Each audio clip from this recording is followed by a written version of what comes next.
کوئی بھی آپ کی سیرت کا ارادہ نہ کر سکا۔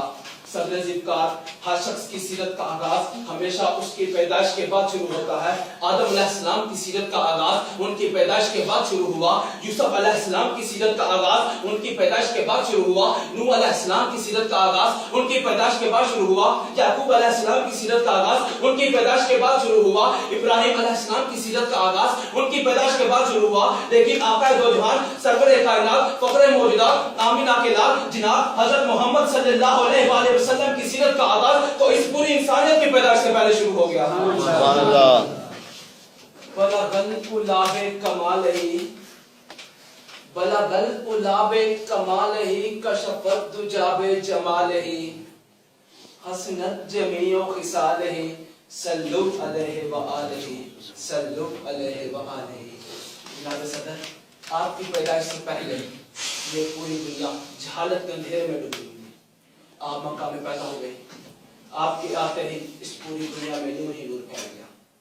آپ نے سچائی اور بھلائی کا ایسا بیج بویا کہ دنیا آپ کو آپ کی نبوت سے پہلے ہی صادق اور امین کے نام سے پکارنے لگی۔ اس نے یوسف کو دیکھ کر وہاں کٹ گئی تھی انگلیاں، اس نے یوسف کو دیکھ کر وہاں کٹ گئی تھی انگلیاں، یہاں چاند کٹ گیا انگشت کے اشارے سے۔ سبحان اللہ۔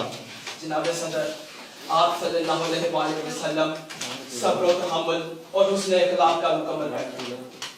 اس بات کا اندازہ تو اس بات سے بھی لگایا جا سکتا ہے، آپ صلی اللہ علیہ وآلہ وسلم روزانہ مسجد میں جایا کرتے تھے۔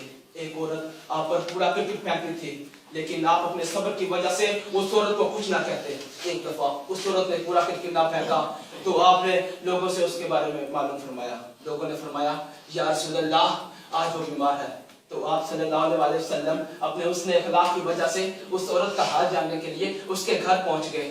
آپ کے اس حسن اخلاق کا اس عورت پر ایسا اثر پڑا کہ اس عورت نے کلمہ پڑھ لیا اور وہ مسلمان ہو گئی۔ کہ محمد سے وفا تو نے تو ہم تیرے ہیں، کہ محمد سے وفا تو نے تو ہم تیرے ہیں، یہ جہاں چیز ہے کیا لوح قلم تیرے ہیں۔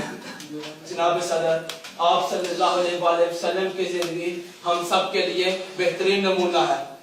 صدر جیبکار، یہاں میں آپ سب کو کہتا ہوں، اگر آپ تاجر ہیں تو عرب کے تاجر کو دیکھیں، اگر آپ سلطان ہیں تو سلطان عرب کو دیکھیں، اگر آپ بیویوں کے شوہر ہیں تو عائشہ اور خدیجہ کے شوہر کو دیکھیں، اگر آپ یتیم ہیں تو آمینہ کے لال کو دیکھیں، اگر آپ مزدور ہیں تو مسجد نبی کے معمار کو دیکھیں کہ جس نے آقا دو جہاں